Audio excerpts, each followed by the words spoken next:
চিংড়ি মাছের টক বানাবো। চিংড়ি মাছ ভাজছি আর কী কী বানাবো তোমাদের সঙ্গে শেয়ার করব। এই যে দেখুন, শুকনো লঙ্কা দিয়েছি, পাঁচ ফোড়ন দিয়েছি, তার মধ্যে দিচ্ছি ঢেঁড়স। এই ভাদ্র মাস তো, ঢেঁড়স দিয়ে চিংড়ি মাছ দিয়ে পাকা তেঁতুলের টক বানিয়ে খাবেন, দেখুন কেমন লাগে। আর কিছু লাগবে না, শুধু ঢেঁড়স চিংড়ি মাছ দিয়ে পাকা তেঁতুলের টক আর আলু মাখা আর চিংড়ি মাছ দিয়ে ঢেঁড়স দিয়ে, মানে চিংড়ি মাছের যে কোনো রেসিপি রান্না করলে খেতে ভালো লাগবে। দেখুন টক রান্না হয়েছে। বন্ধুরা, এই টকটার কিন্তু একটা নাম আছে, আমার ছেলের নাম দিয়েছি।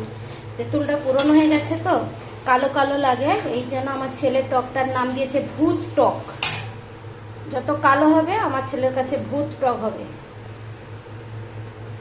ইলিশ মাছের, বন্ধুরা দেখুন, ইলিশ মাছের ভাপা বানাবো, তাই পোস্ত দিয়েছি, কাঁচা লঙ্কা দিয়েছি আর সাদা সরষে দিয়েছি। বন্ধুরা দেখুন, এটা ইলিশ মাছের ভাপা বানাবো। মাছটা রেডি করেছি, তার মধ্যে মশলাগুলো এক এক করে দেবো, তোমাদের দেখাতে পারবো না, কিন্তু আমি সবটা দিয়ে রেডি করে তোমাদের দেখাচ্ছি। দেখুন আমি সব মশলা টশলা দিয়ে রেডি করেছি, এবারটা মাখাচ্ছি। দেখুন দিয়েছি হলুদ গুঁড়া, দিয়েছি লবণ, দিয়েছি সর্ষে পোস্ত, কাঁচা লঙ্কা পেস্ট, গোটা জিরা, কালো জিরা। দেখুন এটা আমি বসিয়ে দিয়ে অন্য কাজ করব, এটা হতে থাকবে।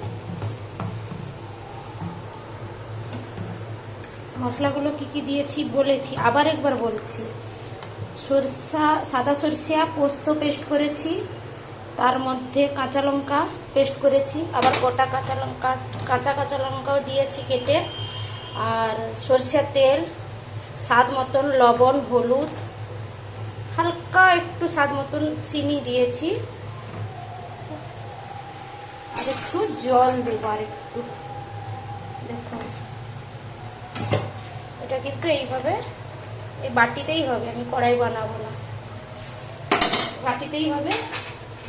দেখুন ঢাকা দিয়ে দিলাম, ও আস্তে আস্তে হতে থাকবে।